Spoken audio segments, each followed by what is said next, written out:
key threat is about where multinational organisations are headquartered. Multinational organisations, we know, are the biggest buyers of consulting. Everybody knows that. We also know that they're pretty much a country in their own right, not just in terms of size or consulting market, but also in terms of the way they buy consulting. These are the corporations that have formalised their procurement processes, increasingly moving towards preferred supplier lists and consolidating their expenditure. And that behaviour is common pretty much wherever a company is based. There are certain nuances depending on whether it's headquartered in Germany or France or the Netherlands or any country.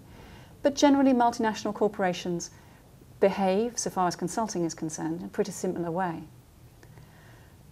But what happens when they move? So although a multinational corporation may have centralised procurement, they still tend to buy a lot of their consulting in their local country.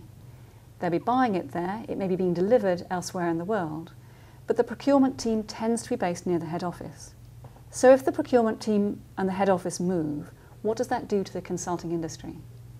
If we take Belgium as an example, so a big manufacturing base, but consolidated around a reasonably small number of industrial companies. Those companies have moved many of their facilities out to emerging economies. What would it take for them to move their head office to? And what's the implication that has for Belgian consulting firms? Because if the consulting is no longer being bought in Belgium, those firms either have to move with their clients, or they've got to find other markets, or potentially they cease to exist.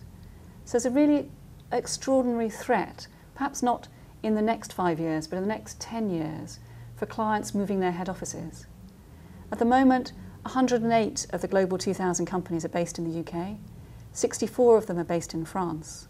What happens when those companies decide to move their head office somewhere else? The African consulting market is so small at the moment that you'd probably be exaggerating if you said it was an emerging consulting market. But it would only take 2 or 3 of those multinational corporations to move their head office to, say, North Africa or South Africa for that to change. That's the benefit of consulting firms based in Africa, but where does it leave the big established players in France or the UK or Germany? So there's a challenge in this market as much as an opportunity. If you'd like to buy a copy of the report or find out more about it, please get in touch.